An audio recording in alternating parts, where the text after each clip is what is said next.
What's up, Dragon Ball Super family?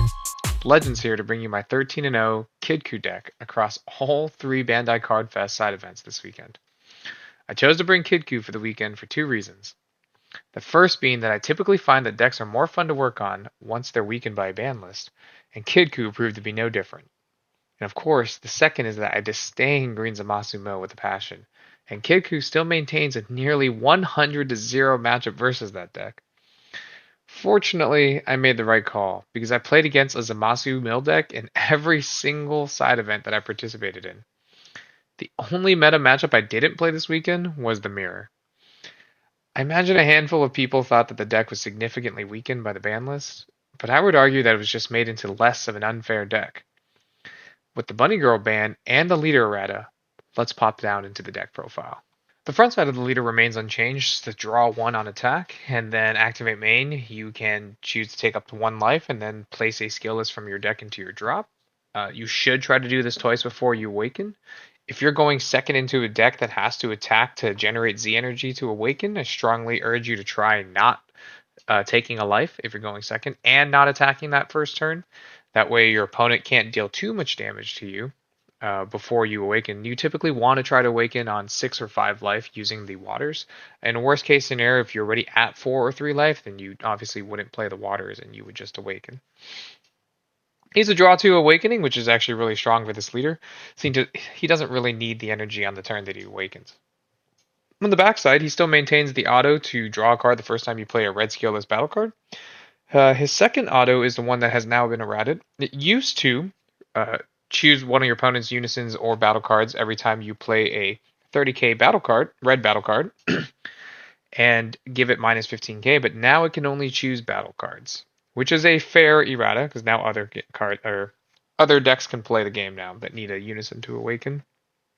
It also means that you have to attack unisons to kill them now, which is fine because every deck out there, minus like Gohanks and a few other red decks, have to attack to kill unisons. And then you, of course, maintain your activate main where you get to play up to one skillless battle card, 3-drop or less from your hand and or Z deck. And then if you do negate this skill, so this allows you some really neat tricks where you can attempt to activate activate main, and then if your opponent uses a counterplay window 1, you could play 0. And then since you didn't actually play the skill list, you can activate the activate main again afterwards. The main deck core has largely gone unchanged. I really do think Chaozu was the most broken card in this deck, and it still remains to be true. If you are trying to hamper this deck, you would board in cards that would hit the Chaozu. That would be like Bujin or Koitsukai's or anything to prevent the Chaozu from landing. A free 30k draw 1 on your opponent's turn that also gives you a free 5k combo is just way too much value. Still 4 copies of this 30k. It's still one of Red's best tools, especially in this deck. It lets you clear a 30k or less, ignoring barrier on play, as long as you control a skill list when that auto goes off. And then it also plays an auto or skill list with it as part of its activate main, almost ensuring that the auto will KO a barrier card. And then we have 4 explosive dance and 3 testing and 4 ratted super combos. This is unchanged from typical Kidku skillless decks. Just wanted to briefly go over them. Testing's become more of a weak point for the deck since people are bringing in Koitsukai versus you, so I didn't want to have 4. Plus, there was a lot of times where you just had to charge your 4th testing, so I wanted a more life card. And of course, our SCR is the Vegeta Light in the Dark.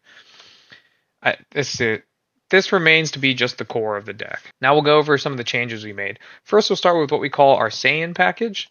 So of the 6 skill lists we play, 2 of them are the Son Goku childhood.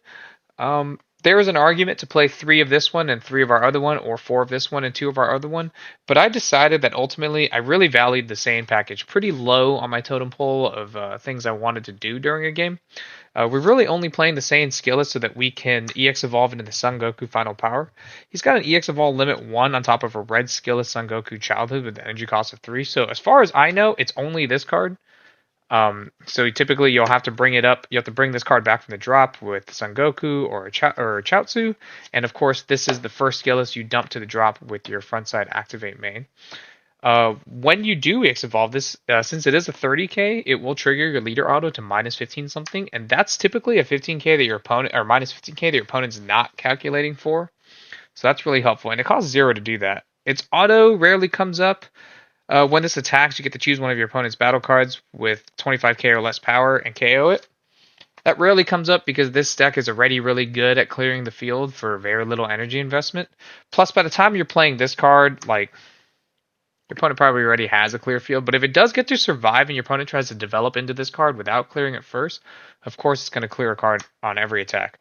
And then the second useful part of the card that I really like is the Activate Battle, where you get to combo with the skill list from your deck. That's on both players' turns, so that's really important versus red and blue. Of course, versus red, that lets you set up against Explosive Dance, and then versus blue, since blue is always bottom decking your skill lists, this lets you fish your skill list right back out of the deck. So really, just to uh, touch on it again, the only reasons I really played this card is for the EX Evolve effect and the Activate Battle effect. Like I said, the auto comes up, but it's really not great. Um, Honestly, you could probably get away with playing this card at 1 if you didn't want to pick him up. Or at none, the card was just like a really neat extra tool in my toolkit to play. So that's for the Saiyan package. And then the package that really got me excited about playing this deck again was the Android package, right? So these are our other 4 skill lists. It's just the only Android 3-drop skill list that I could find. That's red. And then we'll go into our Android package. So 4 copies of Android 17 Heeding the Call. He's got his first auto we can't utilize because we're not a Universe 7 leader, but the second auto is what we really care about. When this card is played from your hand, you draw a card. And then the other thing about this card that we care about is that he's foil. The only other Android 17 in this game so far that's a 1-drop and draw cantrip is non-foil from the most recent set. Additionally, he's also an Android 17 character, which will come up when we talk about the rest of our Android package. Speaking of the rest of our Android package, we have 4 copies of Android 17 and Hellfighter 17 Team of Evil. This is Red's new candy. As long as your opponent has 2 or more energy, you can pay 1 energy, colorless, to play this card and draw a card. That's all part of the Activate main. And then this card has a permanent where it can be comboed with in rest mode, which is insane value already. If you remember SS4 Gogeta, being able to combo cards in rest mode just gives you twice the card. And then even further beyond, it has this auto. When this card is comboed with from the battle area, you may choose up to one red battle card from your drop with a combo of 5,000 and combo with it. So typically you'll want to combo an extra copy of itself or a copy of this 17. Or if you're in a pinch and you're fighting against Explosive Dance, you can combo one of the 30Ks out of the drop just to get it in your Z energy. But really, we're comboing another copy of itself or this 17 so that we can facilitate this 8-drop. The first Activate Battle on this 8-drop, this insane 8-drop by the way, Super 17 Ultimate Masterpiece. It's probably the most insane generic like red package that's come out in a long time, just these 10 cards. The 8-drop is a blocker, which does come up quite often. It's got an Activate Battle where if your opponent has 3 or more energy and you have a Android 17 and a Hellfighter 17 in your combo area, which these 2 fulfill the conditions of together, or these 2 together will fulfill the conditions of, you can pay 1, draw a card, and then play this card onto the field. It is a 30k, so your leader will trigger and minus 15 something on the field. Furthermore, it has a second Activate Battle where you get to pay 1 energy and then choose an Android card in your Z energy and place it underneath this card. That's why we're playing so many extra Androids as part of our Android package. If you do, you can draw a card and switch this card back to active mode. That's insane. It becomes a dual attacker or excuse me, or dual blocker. I neglected to mention on the first Activate Battle, it also gains barrier until the end of your opponent's turn, which is insane because if you play it on your turn, you get a barrier dual attacker, and then it's also a barrier blocker on your opponent's turn. The second Activate Battle, man, I'm really bad at reading these. The second Activate Battle also chooses one of your opponent's battle cards and reduces its power by 20k, so you can just shoot something in the middle of combat. On its own, for a 3 energy investment, you get 3 draws, which is good because this deck was screaming for cards that replaced itself. And you get to have 3 attacks plus a block or plus a block on your opponent's turn, and then minus 20 somewhere and a minus 15. This is an insane amount of value in any red deck. Just this is the best deck to take advantage of this package, which is ironic because there is actually an Android deck that's red, because this leader can play free battle cards to supplement it afterwards, right? Like using all of your energy to make 1 Android line is not amazing. if you can't do anything else afterwards. But if you can generate free attackers with it afterwards, free defense with it afterwards, well then this Android line stands out significantly more. Additionally, both of these activate battles can be done on your opponent's turn. So like if you play this card on your turn and then attack with it, and then you say your opponent floodgates you, so you don't really want to generate the Android 8, you can pass with 4 energy up and defend incredibly just by comboing this when your opponent attacks anything that's not this, and then using this to combo this and doing the whole line on your opponent's turn. Now you have a barrier blocker, so you can block their next attack. You can spend one of those extra free energy you had to restand it to minus 20k another attack, and then block a third attack. So on its own, this card as a dual blocker kind of deals with 3 attacks sometimes. Insane value. It also helps that he's a 30k. So like I said, he triggers your leader, and that he's an 8 drop so that he gets around Hatch's requirements. And then to round out our Android package, we play 2 copies of Gamma. There are many turns in this deck where I get floodgated, and I'm just like, cool. I guess we're passing with 3 or 4 energy up. Whether it's Explosive Dance, Dormant, Nimbus, and it doesn't feel bad to pass with 3 or 4 energy up anymore. 1 energy is already committed to Explosive Dance typically. 1 energy can now be committed to this Gamma, which activate battle. If either you or your opponent have 3 or more energy, you can play this card, choose one of your red cards, and give it 10k power for the battle. Then additionally, you can choose one of your red ribbon cards and give it 5k. That part almost never matters. But what you're really using it is just to 10k boost your leader to combo out of something. And then you can combo it to really be a 1 mana draw 115k. And then, of course, it's now in the Z energy as an android to supplement your 8 drop, or further uses of your 8 drop. Really cool combo. And then finally, other things to do with our energy and our techs. We've got 4 copies of SS Son Gohan defeating the demon. It's really just because I really, really dislike Zamasu. Right? Obviously, when they go to play a fusion target like a Zamasu, you're going to Chaozu it, and then after your Chaozu, you're going to be able to defeating the demon, their next target. And then obviously you just keep comboing off your defeating the demon so that you always have them live to keep hitting Zamasu fusion pieces and fusions. It's a shame for them that they're all 20Ks. Other tech spots include King Vegeta hit ambitions, hate dormant potential unleashed. Don't know about you guys. If your opponent tries to play a counter attack with or use a counter skill of an extra card that costs 1, and they without paying its cost, you can play this card to counter it, negate that card, and then you play this card, so it's another 5k combo afterwards. But I mean, it's really just there to beat dormant. Sometimes D-Magic. 2 copies of Topo, right? Your Sade. Like I said, sometimes we're just passing with 3 or 4 energy up, right? 4 Explosive Dance. I mean, it is a great floodgate, but as the game gets later and later, this floodgate becomes weaker and weaker. But conversely, as the game gets later and later, you and your opponent's hands have dwindled because you've been both playing cards and just slinging combos. So Topo just gets stronger and stronger as the game progresses. So play a couple copies of them. 2 copies of Koitsukai. It's just generic Koits for the format. Cooler Mill, Zamasu, like the mirror match. Blue, yellow, like every color that's not black, I think. Koitsukai is amazing versus. And then, of course, just another respect card for the mirror. Secret Identity, Mass Saiyan. I just assumed other people would also realize that Kidku is an insane deck still, and they would bring it to Cardfest, so I wanted to be sure I was prepared to warp their 3 drops. This card is just super detrimental to Kidku now. Now that Bunny Girl doesn't exist, you can freely warp 2 30Ks with the auto from Secret ID. You can warp multiple TNs, and you can just start dealing with the board. Kidku, once it starts losing its board, its board rebuild ability is not great. Its advantage stems from the fact that it keeps generating free cards every turn, so that whenever you finally don't have a floodgate, or it has the resources to push through your floodgate, it has a multitude of attacks to just kill you. So if you can keep their board down with a couple Secret IDs, like you'll keep Kidku in check just fine. Our Z deck has not changed much. Now we have an energy marker.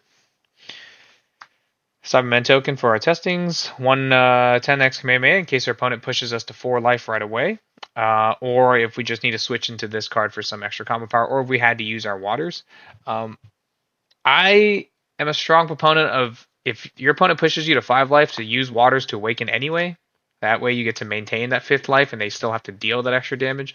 I think if you take your own life down to 4, you're just giving your opponent a free life that you didn't have to lose. So, just heads up. One copy Super Saiyan God Son Goku, Crimson Guardian Deity. It's really just a unison attack in case you get Nimbus out of the turn, or you get like Defending Friends out of the turn, or you're playing versus Black Hachiak. It's a cool little, effectively dual attack double strike unison. One Defender of Life. If your opponent's just like Zamasu more frequently, you're gonna hear me say Zamasu a lot because this deck really is just like the reason I play this deck is just to beat Zamasu. Defender of Life.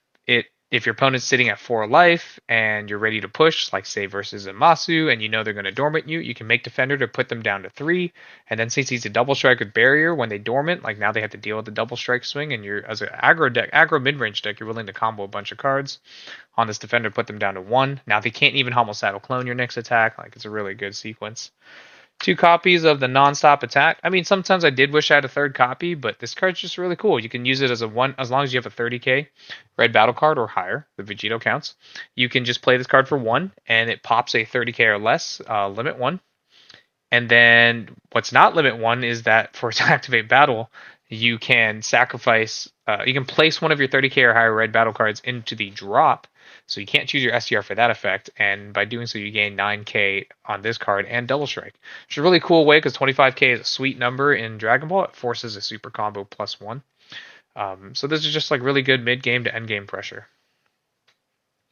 4 copies of Tien. I probably played all 4 every single game this event.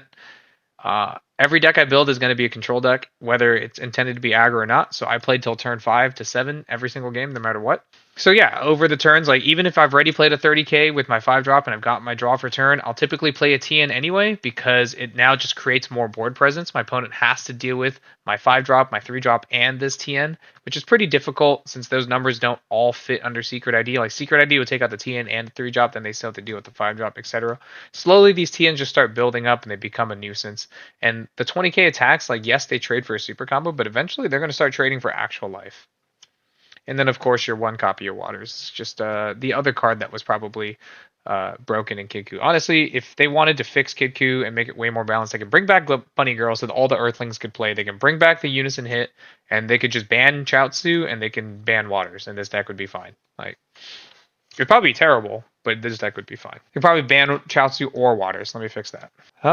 Okay, moving on from the Z deck, we have our side deck. It's just my meta read for the format. We have 1 copy of Fearless Pan for yellow. When they monkey all our skillless and our skills can't attack, except for the 2 cards she chose, Monkey can give all of our skillless double strike. Or sorry, except for the 2 cards that Monkey chose, Pan can give all of our cards double strike, making them no longer skillless so they can attack under the Monkey. 1 copy of Violent Rays for stuff like the Mirror, Nova, Black, aggro decks, stuff like that. Not green. 1 or 2 copies of Deborah, Habitual White Hand. This is really just for like green hand control. 21, so you can attack through their floodgates. Really relevant as well. 1 copy of Beerus and Whis, Beginnings of the Gods. This is one of my favorite techs on turn 4 versus decks that have to attack with their leader to get a draw. You can really trade tempo. Since this card only costs 2 and it draws, it replaces itself and it's a double strike. So it's definitely taking a card out of your opponent's hand or 2 life. So they're either losing a negate or they're losing a super combo +1. But you should always give 5k on this attack if it goes through. That way they have to give you 2 super combos or just take the damage kind of thing, right? Now their leader can't attack next turn, so they lose out on their leader draw, which is significant in Dragon Ball. Because if you think about it, every turn in Dragon Ball, you draw a card, but you have to charge a card every turn. So you're not actually drawing until some other source gives you a +1. And typically that other source is the leader swing. So versus those decks like Blue Gogeta or even Green Vegito, Red Pan, etc., any deck that needs to attack with the leader to draw, this card comes in clutch. A 3rd copy of Koitsukai for the Cooler Mill matchup. 1 copy of Shu King Piccolo's Underling, specifically for decks that would typically play Oceana Shenron, Negative Energy Flow, the Floodgate. I think that's the name of it.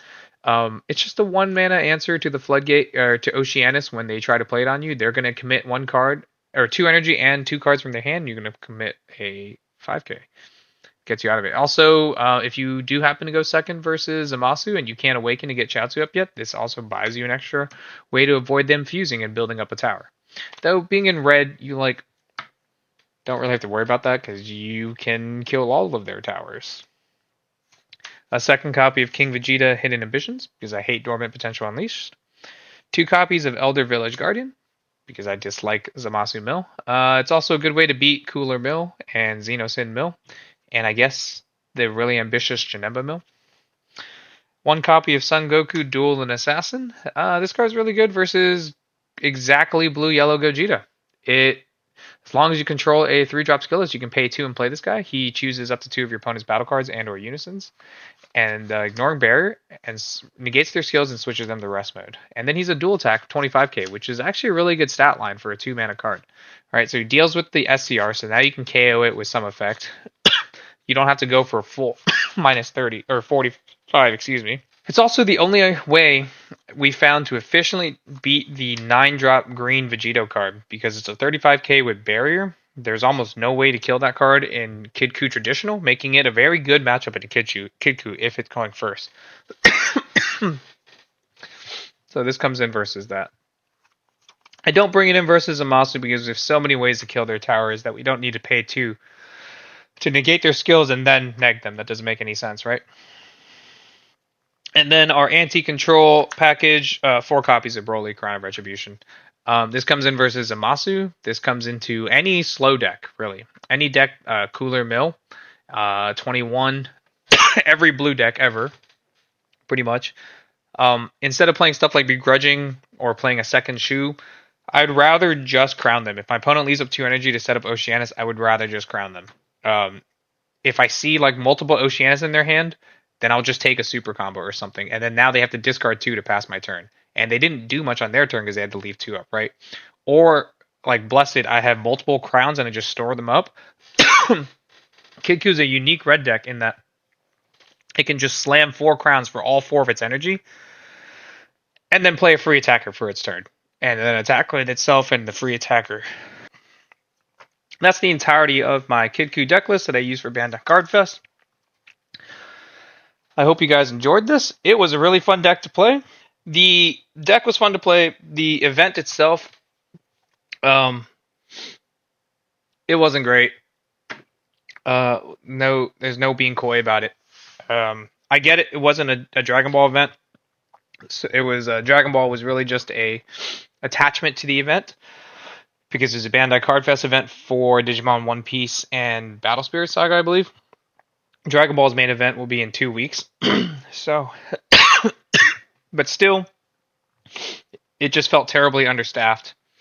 But I had fun playing with everybody I got to play. It was super cool meeting everybody I got to meet, and we got to talk shop about this card game and their decks. It was fun to trade. It was fun to get our hands on the new Nationals promos. And a quick shout out always to Team Checkmate Fusion. We test as much as we can for being 10 very busy guys that don't live anywhere near each other. But it's still fun to just talk when we can with each other, and we're good friends. So when we see each other at these events, like that's the best part of this game. Shout out to my locals. A lot of them traveled with me this time to Bandai Card Fest. Some of them for the first time. That was really fun. Shout out to my girlfriend. She came out to one of these events with me for the first time. She really wanted to cheer me on, but this was not the right setting for it. But she got to see what it was like, and I'm really glad you came, baby. She watches every one of these, so I love her for that. And shout out to you guys for being always so kind to me when I see you guys in person. It's always really fun to see the smiles on your faces as we talk about Dragon Ball, as we get to play this card game and we laugh together. I mean, that's what this game is about. I can't wait to see all of you guys at Nationals.